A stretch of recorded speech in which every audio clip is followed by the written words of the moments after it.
இந்த கிராம்பு எண்ணெய் எதற்கெல்லாம் பயன்படுது? அதிகமான தலைவலி உங்களுக்கு இருக்குது, இந்த சைனஸ் ப்ராப்ளம் இருக்குன்னு நிறைய பேர் சொல்கிறீங்க இல்லையா? சைனஸ் ஹெட்டேக் இருக்குது, தலைபாரம், மூக்குலேருந்து தனியாக கொட்டுதுங்க அப்படின்லாம் சொல்கிறீங்க. இந்த தலைபாரம் இருக்கிறவங்க இந்த கிராம்பு தாராளமாக பயன்படுத்தலாம். கிராம்பு எண்ணெயை நம்ம பயன்படுத்தலாம். இது எப்படிங்க பயன்படுத்துறது அப்படின்னு நீங்கள் கேட்டிங்கன்னா, கொஞ்சமாக உங்களுக்கு தேவையான அளவுக்கு தேங்காய் எண்ணெயை நம்ம எடுத்துக்கணுங்க. தேங்காய் எண்ணெய் ஒரு 2 ஸ்பூன் எடுக்கிறீங்கன்னா அதனோட கிராம்பு எண்ணெய் ஒரு 1/2 டீஸ்பூன் அளவுக்கு எடுத்து கலந்துக்கணும். கிராம்பு எண்ணெய் டைரெக்டாக அப்படியே அப்ளை பண்ணிடாதீங்க. ரொம்ப காரத்தன்மை இருக்கக்கூடியது, எரிச்சல் அதிகமாகவும் இருக்கும்.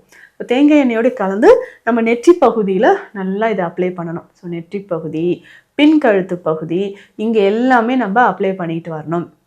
அப்ளை பண்ணிவிட்டு ஒரு 1/2 மணி நேரம் கழித்து ஆவி பிடிக்கணும். வாரம் ஒரு முறை இப்படி செய்தாலே போதும்.